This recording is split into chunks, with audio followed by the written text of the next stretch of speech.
하나님의 거하는 집입니다. 너희가 하나님의 전인 것과 성령이 너희 안에 거하신 줄 알지 못하겠느냐 이랬습니다.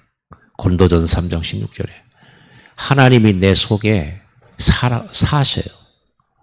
내 마음속에 사셔요. 그래서 하나님이 사시는 곳을 하나님의 성전이라고 해요. 전. 우리가 교회를 하나님의 집이라고 합니다. 저와 여러분이 교회잖아요. 여기는 교회의 당입니다. 교회가 모이는 곳이 교회당입니다. 저와 여러분들이 연결되어지는 이 모임 자체에 하나님이 거처를 삼으신 거예요.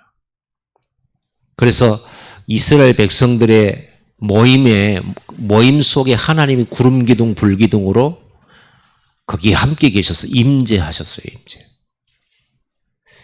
하나님의 백성들이 하나님의 거처예요. 그러니 우리가 보통 사람이 아닌 거죠. 우리가 잘나서가 아니고 하나님이 나를 거처로 삼으셨어요. 하나님의 집으로.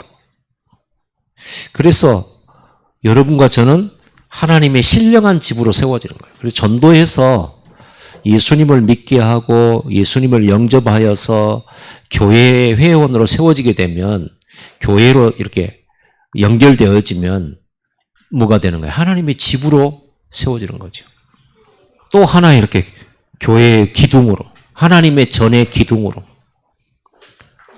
집은 우리가 이 땅에 있는 집은 기초가 있고 기둥이 있고 대들보가 있고 지붕이 있고 그러잖아요.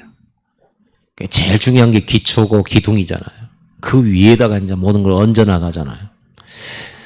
여러분들이 기둥들입니다. 하나님의 집에. 특별히 이번에 임직자들은 더 중요하다고 할 수가 있겠죠. 그래서 하나님의 신령한 집, 거룩한 집이 성전인데, 교회가 성전인데, 그 집을 섬기는 직원들을 보고 이렇게 중직자들이라고 합니다. 직원들. 하나님의 집을 섬기는 사환들. 사환이요. 모세를 보고 성경은 뭐라고 그랬습니까? 하나님의 집의 사환이라고 그랬어요. 옛날에는 사환이라고 그런 말 썼죠. 사원을 사환이라고 그랬잖아요. 직원입니다. 교회를 섬기는 집, 하나님의 집을 섬기는 거죠. 그래서 장로, 집사, 권사는 이렇게 하나님의 집인 성도들, 교회들을 섬기는 거예요. 직원이에요. 여러분의 본 직업이 하나님의 집의 사원이에요. 하나님의 집. 저도 마찬가지고. 그래서 신령한 집으로 세워지고 예수 그리스도로 말미암아 하나님이 기쁘게 받으실 신령한 제사를 드릴 거룩한 제사장이 될지니라. 여러분 보고 저와 여러분 보고 제사장이라 그랬죠. 제사장은 구약시대 때 뭐였냐면 백성들의 죄를 해결하기 위해서 백성들이 가져온 제물로 희생제물로 가져온 양이나 소를 잡아서 피 제사를 계속 드림으로써 백성과 하나님 사이에 화목하게 하는 일들. 백성의 죄를 피로써 씻고 하나님과 화목해서 하나님과 원수관계, 하나님과 죄인과 심판자의 관계를 피로써 해결해서 하나님과 화목하게 하고 하나님과의 관계를 회복시켜서 하나님으로 하여금 임마누엘이 가능하고 하나님의 축복이 가능하고 하나님과 동행과 인도하심이 가능하고 보좌의 축복을 주심이 가능하도록 하는 사람이 구약시대의 제사장들이었다. 우리가 하나님의 집에 신령한 집일 뿐만 아니라 우리가 제사장이라는 거예요. 여러분이 제사장이라. 그럼 우리는 어떤 제사를 드립니까?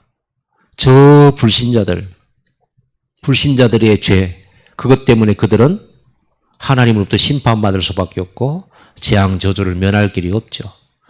그래서 그들을 전도하고 그들에게 예수 그리스도의 십자가의 보혈을 증거해서 믿도록 만들어서 하나님과 연결시켜주는 제사장. 이게 교회가 하는 일이에요. 그리고 교회가 전도를 안 하면 교회가 있을 필요가 없는 거예요. 여러분이 전도를 안 하면 이 땅에 살 필요가 없는 거예요. 왜? 세상 사람과 하나님 사이에서 제사장이 중개의 역할을 하는 거예요. 하나님과 죄 지은 우리 사이에서 중개 역할을 하신 분이 누구예요? 그리스도잖아요. 그리스도가 왕이요 제사장이고 선지자잖아요. 그분이 하나님과 우리 사이에 중보자로서 계시잖아요. 언제 영원한 중보자예요. 그분은 하나님과 우리 사이에 영원한 중보자. 우리가 죽은 다음에도 우리가 천국 가서도 예수 그리스도가 하나님 사이에 우리 사이에 중보자예요. 언제 영원하신 거예요. 그 중보자는. 그래서 예수 이름으로 늘 하나님과 함께하고 하나님께 기도하고 하나님과 동행할 수 있는 영원한 중보자, 영원한 중개인 그리스도. 그래서 우리가 하나님 앞에 신령한 제사는 어떤 제사입니까? 그리스도를 들고 하나님 앞에 예배하는 걸 가지고 신령한 제사라고 하는 거예요. 오직 그리스도를 드려야지. 오직 그리스도를 통해서 하나님 만나는 이게 오직이어야만 신령한 제사가 되는 거예요. 근데 내가 좀 착하게 살고 내가 좀 헌금도 좀 하고 내가 좀 남보다 좀 더 성실하게 살고 좀 더 기도 많이 했기 때문에 하나님과의 나의 관계가 더 돈독해지고 이런 게 아니란 말이에요. 신령한 제사는 여러분이 드릴 신령한 예배는 오직의 답을 가진 그리스도만이 하나님께 나가는 길, 그리스도만이 하나님의 품속에 들어가는 길, 이렇게 답을 찾고 이 답을 가지고 예배할 때 그게 신령한 제사가 돼요. 근데 내 마음속에 여전히 부귀 영화가 항상 나의 목적이 되고 가치관이 되고 그게 그리스도보다도 더 귀하고 이런 것들이 남아있다면 그건 신령한 제사가 아니죠. 그것을 하나님은 기쁘시게 받으신다. 오직 그리스도로 예배하는 거. 오직 그리스도가 길이 되는 거. 이렇게 돼야 돼요. 이게 그래서 집중이죠. 6절에 보면 보라, 성경에 기록되었을 때 보라 내가 택한 보배로운 모퉁이돌을 시온에 두노니 그를 믿는 자는 부끄러움을 당하지 아니하리라. 시온은 예루살렘을 말해요. 그 예루살렘에다가 보배로운 모퉁이돌을 두었다. 모퉁이돌이 무엇입니까? 건축할 때 머릿돌을 모퉁이돌이라고 그래요. 머릿돌 있죠, 머릿돌. 그 반석 위에다가 집을 짓잖아요, 머릿돌. 근데 보배로운 머릿돌은 예수 그리스도시거든요. 그거를 시온에다 두었어요. 예루살렘에 뒀어요. 그래서 그를 믿는 자는 부끄러움을 당하지 아니하리라. 여러분, 예수 믿는 것은 부끄러움을 당하지 않는다고 그랬어요. 왜 사람들은 언제 부끄러워지냐면 말씀이 거짓인데 우리가 믿고 따르면 부끄러워지잖아요. 말씀이 성취가 안 되고 그리스도가 진리가 안 되고 우리가 언약 따라 말씀 따라 세계복음화 이거 따라가는 것이 거짓이고 틀린 것이고 이게 다른 것이라면 우리는 부끄러움 당하게 돼 있어요. 그러나 하나님이 주신 이 말씀이 사실이라면 우리는 부끄러움 당하지 않습니다. 자, 예를 들어서 요셉이 어릴 때 하나님의 말씀을 꿈을 가지고 얘기를 했어요. 해와 달과 열한 별이 나에게 절을 하고 또 당신들의 볕단이 내 볕단에 절을 하더이다. 이런 꿈 얘기를 했단 말이에요. 이거는 단순히 꿈 얘기가 아니고 하나님의 나라의 일이었고 이 단순히 꿈 얘기가 아니고 하나님의 절대 계획에 대한 것이었어요. 그런데 형들은 저것이 뭔 소리를 이렇게 하는 거죠. 그리고는 미워하고 그는 죽이려고 했다가 나중에는 팔아버리죠. 그러면서 한 말이 뭡니까? 네 꿈이 이루어진가 보자. 그때는 부끄러운 것처럼 보여요. 그렇죠? 당장 이루어지지 않으니까 뭐 허풍쟁이 같잖아요. 해와 달과 열한 별이 내게 절하고 형님들의 볕단이 내게 절하고 우리 교회가 세계복음화 한다고 하니까 우리가 강주복음화 한다고 하니까 2, 3절 살린다고 하니까 굉장히 허풍처럼 보이잖아요. 그렇죠? 여러분 가문 살리고 후대 살린다고 하니까 지금 내 자녀들 내 후대들이 얼른 보면은 뭐 될 것 같지도 않아. 그런데 세계복음화를 랩넌트라고 하니까 허풍 아닌가? 우리는 지금 돈벌이도 별로 대단치 않고 세력도 대단치 않고 우리 가진 뭐 업도 대단치 않고 모습들도 별로 대단치 않은데 하나님의 말씀은 일어나 빛을 발하고 세계복음하라고 동서남북 너에게 주겠다고 하고 밟는 땅 주겠다고 하는 게 허풍처럼 보이잖아요. 아브라함은 이미 자기 아내가 임신을 할 수가 없는 불임이에요. 그런데 하나님은 큰 민족, 네 아내의 몸에서 날짜가 네 후대가 되고 언약의 씨가 되고 전 세계를 살리게 되고 대적의 문을 얻겠다고 하는, 얼마나 그런 얘기를 다른 사람한테 하게 되면 허풍처럼 들리겠어요. 그렇죠? 그런데 요셉의 그 언약의 말씀은 이루어지고 말았습니다. 자, 형들이 부끄러웠겠어요? 요셉이 부끄러워졌을까요? 형들이 부끄러워졌죠. 그렇죠? 결국은 이렇게 되는 겁니다. 지금 우리가 가진 것은 믿음밖에 없잖아요. 지금 우리의 모습은 그 일을 이룰 만한 것이 아무도 없기 때문에 우리가 나는 세계복음화 할 거야. 나는 반드시 서밋이 되고 현장에서 하나님 영광 돌릴 거야. 우리 교회는 진짜 2, 3절 다민족 살리게 될 거야. 수많은 선교사들을 살리고 돕게 될 거야. 라고 했을 때 허풍처럼 보여요. 그러나 여러분, 이게 하나님의 말씀이 사실이라면, 말씀이라면 여러분은 언젠가 사람들의 비난과 비웃음 속에 있다가도 여러분들은 부끄러움을 당하지 않게 돼요. 누구 말이 사실인지 알게 돼요. 성경이 그걸 증명해 주고 있잖아요. 성경이 그걸 증명해 주고 있어요. 언제든지 그랬어요. 노아가 얼마나 비웃음 당했겠어요. 곧 망한다. 홍수가 와가지고 세상이 전멸하게 된다. 방주 만들어야 된다. 이 말 할 때 얼마나 비웃음을 했겠냐.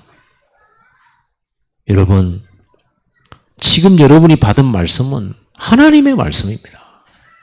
그 말씀만을 딱 붙잡고 가야 돼요. 근데 우리는 그 말씀만 믿고 따라가면 될 건데, 우리는 누가 좀 실수하면 그것 쳐다보고 시험 들고, 누가 비난하면 자격지심에 낙심하고, 화내고, 성질내고. 여러분, 그런 게 하나님의 언약을 믿는다 그러면 성질낼 필요가 없죠. 어쩌면 당연한 거 아닐까요? 안 믿는 사람들이 볼 때는 당연하죠. 안 믿는 형들이 볼 때는 요셉이 말하는 것이 저 허풍쟁이. 그렇게 볼 수밖에 없잖아요. 그럴 때 여러분들은 그 시험을 이겨야 되는 거죠. 그래서 끝까지 믿으라는 거예요. 여러분, 왜 시험 듭니까? 믿음이 없어서 시험 든 거잖아요. 왜 가나안 땅 못 들어갔나요? 믿음이 없어서 못 들어간 거잖아요.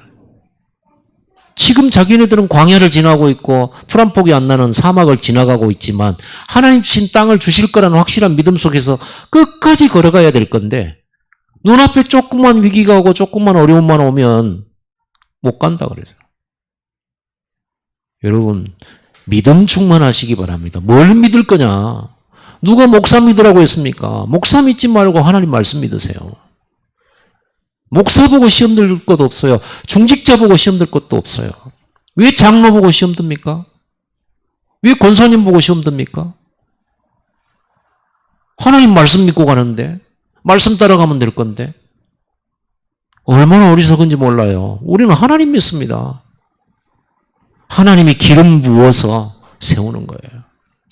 하나님 기름 부어서 전도자로 세우고, 하나님이 기름 부어서 깨끗하게 해서 하나님 자녀로 세우고, 하나님이 기름 안 부으셨으면 우리는 벌거벗은 것처럼 더럽고 추한 모습으로 있겠지만, 예수께서 십자가에 죽으심으로 우리가 예수 믿을 때 하나님이 성령을 부어서 우리를 거룩하게 하신 거예요. 그래서 우리가 거룩한 집이 된 거예요. 여러분 마음이 얼마나 더러운지 아시잖아요, 본인들이. 근데 그 마음 속에 하나님이 사시는 이유가 뭡니까? 그렇죠? 우리는 마음이 더럽잖아요. 마음 깨끗한 분 한번 손 한번 들어보세요. 나는 마음이 깨끗해요. 그런 분 있습니까? 단 한 명도 없겠죠. 진짜로 한 명도 없겠죠. 그런데 하나님이 우리 안에 그 마음을 오셨어요. 자기 집을 삼았어요. 가능한 일입니까, 이게? 어떻게 해서 우리를 이렇게 더러운 우리 마음속에 오셔서 집으로 삼습니까? 성령으로 그렇게 했잖아요. 씻으셨잖아요. 예수의 피로 씻으셨잖아요. 그렇죠? 그래서 우리가 거룩한 사람이 된 거예요. 거룩한 하나님의 집이 된 거예요. 성전이 된 거예요. 감사하게도. 그러니 우리가 오지가 아니면 뭘 할 겁니까? 왜 사람을 보고 시험 들겠습니까? 여러분들은 하나님의 집이고 하나님의 제사장들입니다. 아멘. 믿는 자는 부끄러움을 절대 당하지 않아요. 여러분 믿음을 끝까지 가지고 계세요. 믿음을 절대 놔버리지도 말고 포기하지도 마세요. 어느 날 하나님께서 모든 사람이 보는 눈앞에서, 그 다윗이 그러잖아요. 내 원수의 목전에서 내게 상을 차려주시고. 그러죠. 여러분들이 절대로 속지 말고 흔들리지 말고 가는 그 믿음으로 가는 길. 환난이 와도 비난이 와도 고난이 와도 애매한 어려움을 당해도 위기가 와도 그 믿음을 끝까지 가지고 가야 그게 하나님이 상 주실 굉장한 여정이 되는 거예요. 편안한 길로 와가지고 저 믿음으로 왔습니다. 그걸 누가 믿음이라고 하겠어요? 좋은 것만 주시면요 중도 믿어요 하나님을. 그렇지 않겠습니까? 그래서 하나님 자녀가 고난받는 것은요 다른 사람이 이 복을 받지 못하도록 속이는 거예요. 하나님이 세상을 속이는 거예요. 문제 속에다 축복을 주시는 거예요. 근데 우리는 문제를 문제로 여기잖아요. 하나님 나 버리셨다고 생각하잖아요. 하나님 복 주려고 다른 사람 안 주고 우리한테만 주려고 하신 거를 우리는 엄청난 오해를 하고 있는 거잖아요. 그러면서 7절에 그러므로 믿는 너희에게는 보배이나 믿지 아니하는 자에게는 건축자들이 버린 그 돌이 모퉁이의 머릿돌이 되었느니라. 아니 어떻게 건축하는 건축업자가 그 단단한 모퉁이돌 머릿돌을 버려버리고 집이나 모래나 이런 걸로 반석을 쌓는 그런 건축자가 어디 있겠어요? 그러니까 무너지죠. 그리스도가 전혀 가치 없게 보이는 거예요. 뭐가 가치 있냐? 훌륭한 사람, 훌륭한 인격, 양심, 선행, 열심과 노력, 지식, 많은 돈, 이게 그리스도보다 보배고 가치 있게 보이는 거예요. 그 위에다가 건축을 하니까 어느 날 무너지고 바람 불고 창수가 나면 흔적도 없이 사라져버리는 인생을 살아가는 거예요. 건축자들이 돼가지고 이스라엘 백성을 보고 유대 종교 지도자들을 보고 건축업자들이라 그랬어요. 하나님께서. 근데 그리스도를 버려버렸어요. 머릿돌인데. 교회의 머릿돌, 성전의 머릿돌이 그리스도인데 그 보배롭고 가치 있는 그리스도를 버려버리고 율법을 반석으로 여긴 거예요. 행위를 반석으로 여긴 거예요. 거기다가 집을 지은 거예요. 유대인이 어떻게 됐습니까? 유대인들 어떻게 됐습니까? 완전히 망하고 2000년 동안 나라 없이 헤매버린 거예요. 그래서 문제 집중하지 말고 복음 집중해라. 그래서 우리의 가치는 돈이 아니다. 그리스도다. 보좌의 축복은 그리스도로 말미암아 오는 거다. 그런데 우리에게는 아직도 이게 각인뿌리 체질로 남아있는 거예요. 12가지 이것이. 사탄이 가르쳐 놓은 거거든요. 나 하면 된다. 할 수 있다. 얼마나 멋집니까? 그것이 머릿돌이 아니라니까요. 할 수 있다 위에 세워진 게 교회가 아니에요. 정성과 선행 위에 세워진 게 교회가 아니고 그리스도의 피 위에 세워진 거예요. 그리스도 위에서만 안 무너져요.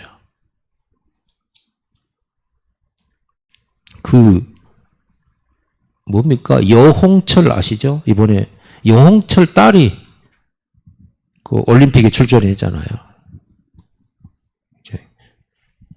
그러면 팍 달려가지고 띠임트를 한번 탁 밟고 팍 공중 돌고 이렇게 해서 딱 땅에 착지하잖아요. 그 발판이 얼마나 중요합니까? 근데 그 발판이 솜으로 돼 있거나 그 발판이 다른 걸로 돼 있거나 생각해 보세요. 팍 밟았는데요. 푹 꺼져 버리거나. 그걸 보고 머릿돌, 반석이라고 하는 겁니다. 굳건한 반석 위에 서시기 바랍니다. 믿음은 변하지 않아야 돼요. 그게 진짜 믿음이에요. 그래서 믿는 사람에게는 그리스도가 보배이나 믿지 아니하는 자에게는 건축자들이 버린 그 돌이 모퉁이의 머릿돌이 되고. 자, 유대인들 아주 대성통곡하겠죠. 천국 갔을 때. 대성통곡할 겁니다. 아니 반석이신 그리스도를 버려버리고 율법을 반석으로 삼고 행위를 반석으로 삼고 자기들의 전통을 반석으로 삼았잖아요. 얼마나 애통할 일입니까? 그래서 후손들이 망해버린 거잖아요. 8절 또한 부딪히는 돌과 걸려 넘어지게 하는 바위가 된 이 보배롭고 가치 있는 머릿돌 그리스도가 유대인에게는요 부딪히는 돌이 됐어요. 걸려 넘어지는 돌이 됐다니까요. 이게 무슨 말입니까? 자기들은 오직 율법 행위 이랬단 말이에요. 전통 선민 이랬단 말이에요. 그런데 그리스도는 모든 열방 모든 족속 살리러 오신 분이에요. 그러니까 그리스도가 걸리겠어요 안 걸리겠어요? 자기들은 오직 이스라엘만 하나님의 백성이고 하나님 여호와는 자기 민족의 하나님만 되셔야 되는데 아니 예수 그리스도가 모든 열방의 하나님으로 전 세계 237 나라의 하나님으로 이렇게 증거되고 선포되어지러 왔는데 그 그리스도가 걸림이 되겠어요 안 되겠어요? 자기는 행위하고 있는데 예수님은 믿음으로 구원받느니라 이 말하니까 걸리는 돌이 되겠어요 안 되겠어요? 예수 그리스도가 복음이 걸려. 그러니까요 행위 중심인 사람은 복음이 걸려요. 복음에 걸려 넘어져요. 복음이 항상 걸려요. 이렇게 되는 겁니다. 전통이 걸려요. 내 사상이 그리스도 앞에서 복종되어야 되고 굴복되어야 되는데 내 사상을 지키고 내 사상을 보호하기 위해서 복음을 거절하는 거예요. 우리가 전도하다 보면 우리는 오직 선영이고 제사입니다. 이런 사람들이 있잖아요. 그래서 예수 믿을 수 없습니다. 예수 그리스도 믿으면 제사도 필요 없다. 이게 걸림되는 거예요. 예수 믿으면 놀러도 못 간다. 이게 걸리는 거예요. 걸림돌이에요. 자기들이 가치 있는 것에 걸리는 게 그리스도가 돼요. 믿는 사람에게는 보배롭고 그 안에 진짜 참 자유가 있는데 결국은요 그들이 말씀을 순종하지 아니함으로 넘어지나니 이는 그들을 이렇게 정하신 것이라. 결국은 하나님 앞에 자기 생각, 자기 계획, 자기 주장, 자기 가치를 다 이렇게 무릎 꿇려야 되잖아요. 근데 여러분 생각해보세요. 대부분 그래요. 상처받으면 교회고 뭐고 없어요. 왜? 자기 기준이거든요, 그게. 교회도 뭐도 없어요. 목사고 뭐고 없어요. 왜냐? 그게 복음보다 자기 기준이 하늘처럼 높아 있잖아요. 자기가 가지고 있다고 생각하지만 사실은 자기가 섬기고 있는 겁니다, 그거를. 자기 기준을 최고로 높이 예수 위에 있어요. 예수님이 용서하라 자기 용서 못해요. 왜? 자기 거 안 버리겠다는 거죠. 예수님이 용서하라 그러면 용서해야죠. 맞아요? 틀려요? 예수님은 베드로를 용서했어요. 자기를 부인했잖아요. 배신했잖아요. 용서했어요. 그런데 베드로는요. 고넬료한테 복음 전하러 가기를 꺼려했어요. 아니 베드로는 굉장히 큰 은혜 받은 사람이잖아요. 자기가 예수님 부인했다니까요. 예수님 모른다 해버렸어요. 그런데 예수님은 부활하셔가지고 찾아오셔서 나 사랑했냐? 이것만 물어봤잖아요. 그리고는 내 어린 양 먹이라 내 양을 치라 이렇게 사명도 주고 하나님 또 다시 불러서 쓰셨잖아요. 용서해 주시고. 근데 베드로가 피장 시몬의 집에서 기도할 때 이 베드로 안에 아직도 남아있는 게 뭐가 남아있습니까? 율법주의가 남아있는 거예요. 이방인한테 전도하는 게 이게 꺼려지는 거예요. 왜? 자기 조상 어려서부터 배운 게 그거라. 이방인하고 가까이 안 사귀는 거. 그것 때문에 전도도 딱 스톱되어지는 그런 한계에 직면했잖아요. 근데 하나님이 그 베드로를 설득시키기 위해서 큰 보자기 같은 그릇에다가 율법에는 먹지 말라고 한 장어, 돼지고기, 뭐 이런 거, 뱀 이런 거 딱 잡아먹어라. 저는 이 부정한 것을 잡아먹으라고 배운 적이 없습니다. 내가 깨끗하게 한 것을 왜 네가 더럽다고 하니? 내가 깨끗하게 했어. 네가 먹어. 이거를 3번이나 해요. 3번. 그만큼 베드로 안에는요. 아직도 이 율법주의가 남아있어 놓으니까 전도할 문이 딱 닫혀버리는 거예요. 여러분 안에 이 기준을 다 없애버리시기 바랍니다. 복음에 맞으면 아멘이에요. 하나님 말씀에 맞으면 아멘이에요. 우리 기준이 있어요. 그것 때문에 하나님 주신 축복을 놓치게 된단 말이에요.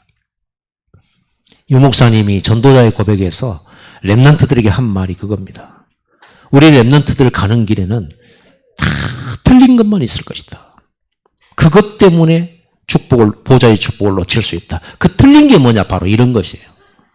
전부 다 복음 아닌 주장, 복음 아닌 행위 주장, 복음 아닌 도덕 주장, 복음 아닌 자기 신념 주장, 복음 아닌 자기 경험이 우뚝 서 있어요. 복음 아닌 과학과 의학이 쫙 숭상되고 있어요. 그게 답은 아니잖아요. 오직 그리스도만 답이잖아요. 여러분, 왜 그리스도가 답입니까? 그리스도를 통해서만이 하나님을 만나고 하나님이 그리스도를 통해서 우리에게 복을 주시잖아요. 저는 내가 뭔가를 열심히 해가지고 하나님께 복을 받을 자신이 없어요. 저는 안 돼요. 그 수준이 안 돼요. 하나님이 딱 보고, 야, 너는 진짜 복 받을 만하구나. 그럴 수준이 저는 안 돼요. 그래서 뭐가 필요하냐 그러면 하나님이 복을 주셔야 돼요. 복이라고 하는 것은 내 노력과 상관없는 거예요. 그러죠? 야, 너 복 받았다. 그 말은 야, 네가 잘해서 복 받은 거야. 이렇게 안 하잖아요. 복 받다는 말은 네 실수와 네 능력과 네 수준과 상관없이 복을 받은 걸 보고 복이라고 하잖아요. 복은 우리 수준하고 상관없는 거예요. 예수 그리스도의 이름으로 하나님 앞에 집중할 때 하나님이 복 주시겠다고 했어요. 그게 필요해요, 나는. 하나님의 복이 필요해. 요셉이 얼마나 열심히 살아야 복을 받습니까? 하나님은 함께 했잖아요. 함께하는 비밀은 하나밖에 없어요. 착해서도 아니고 정직해서도 아니고 뭐예요? 오직 그리스도.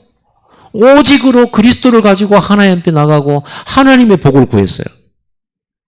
그랬더니 요셉에게 함께 하실 뿐만 아니라 요셉이 감당하고 있는 보디발의 집과 밭에 여호와의 복이 임한지라. 보디발이 뭘 잘했다고 보디발의 집에 복을 내립니까? 요셉을 위하여 하나님께 그 복을 주신 거예요. 그 복은요, 뭘 잘해서 못해서 받고 못 받고 하는 게 아니에요. 그리스도의 이름으로 하나님이 주시고자 하는 자에게 주시는 거예요. 그렇죠? 아브라함이 복을 받은 것이지 아브라함이 뭘 얼마나 수준이 높아가지고 하나님 앞에 받아내요. 여러분이 얼마나 뭘 열심히 하고 하나님 앞에 받으랍니까? 하나님께 뭘 드려야 여러분이 받겠어요? 우리는 하나님께 바칠 만한 것이 없어요. 하나님 감동시킬 만한 마음이나 생각이나 열심이나 이런 게 아무것도 없어요. 착함으로도 행실이나 양심으로도 여러분 하나님 앞에 가지고 나가서 바쳐가지고 하나님 기쁘시게 할 것이 단 티끌 만한 것도 없어요. 오직 예수 그리스도의 이름으로 나갈 때 하나님 우리를 기뻐 받아주시고 예수의 의를 힘입어서 우리가 하나님으로부터 응답받고 자녀라고 하는 이름도 없고 백성이라고 하는 이름도 없는 거예요. 이게 복음이에요. 그러면 복음적이란 말은 무슨 말인지 여러분 조금은 적용할 수 있어야 되겠죠. 복음적이란 말. 그러니까 다윗이 사울왕을 절대 손 안 대는 거예요. 그게 복음적이에요. 하나님이 역사하시도록 기다리는 거예요. 하나님이 역사하시도록. 그게 성령의 인도예요. 하나님이 주신 복 받으려고 참은 거예요. 근데 우리는 하나님이 심판하시고 하나님이 손대시도록 놔두지를 않아요. 내가 손대지. 내가 손대고 내가 말을 하고 내가 막 뭔가를 조성하고 내가 뭔가를 미리 막고 이러느라고 하나님의 진짜 주시고자 하는 축복 싹 다 놓쳐버리는 거예요. 그래서 인본주의 쓰지 말라고 하는 겁니다. 성령인도 받으라고 하는 것입니다.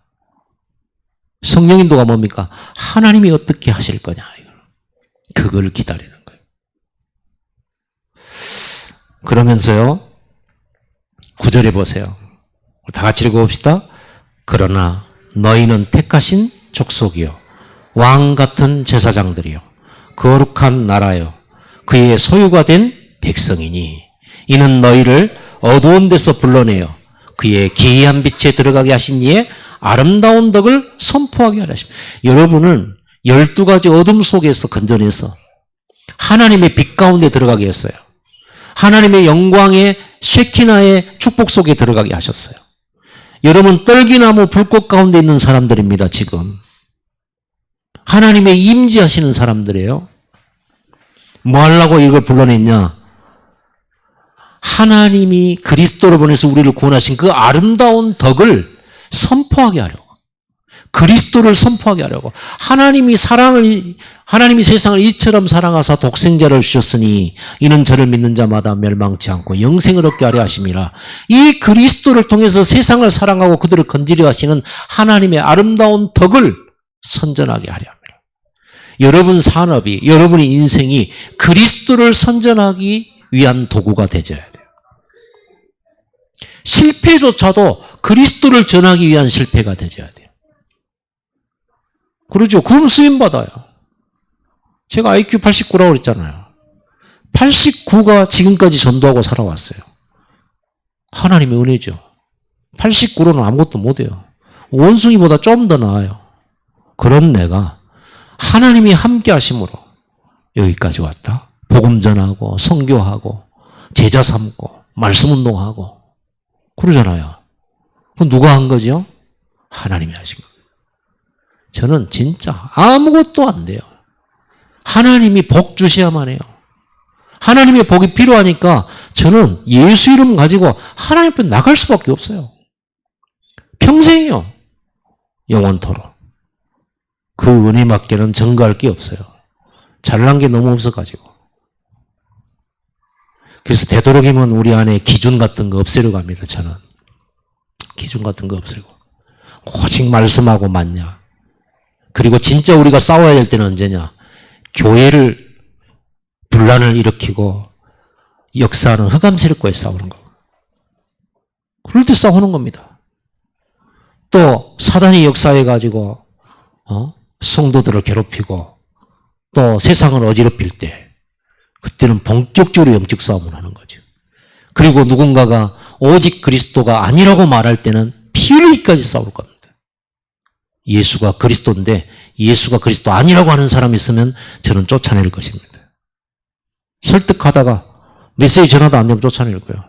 그런 사람은 출교를 시킵니다. 그때 칼을 들 겁니다. 그 외에는 칼 들 일 없어요. 그 외에는. 예수님도 베드로 칼 안 드셨잖아요. 기다려주시고 다시 기회를 주시고 또 인도받을 수 있도록. 이게 복음적입니다. 우리는 오직 세상적 규칙에 매여가지고요. 자기도 못하면서 자기도 감당 율법, 도덕, 윤리 이런 거 감당 못하면서 다른 사람을 향해서는 얼마나 대단한 잣대의 율법을 들이대고 도덕을 들이대고 선행을 들이대고 양심을 들이대는가 몰라요. 그건 거짓 아니겠어요? 그건 위선자 아닐까요? 그거는요. 본인은 더더러우면서. 그렇다고 하면 우리는 답은 딱 하나예요. 그래서 하나님이 그리스도를 내게 보내주시고 저 사람에게 보내주신 거예요. 누구든지 주 예수를 믿고 구원받도록, 재앙저주에서 빠져나오도록. 할렐루야. 그럼 우리는 이 답을 가지고 가야 되는 거예요. 이 답이 분명한 사람들이 중직자여야 되는 거예요.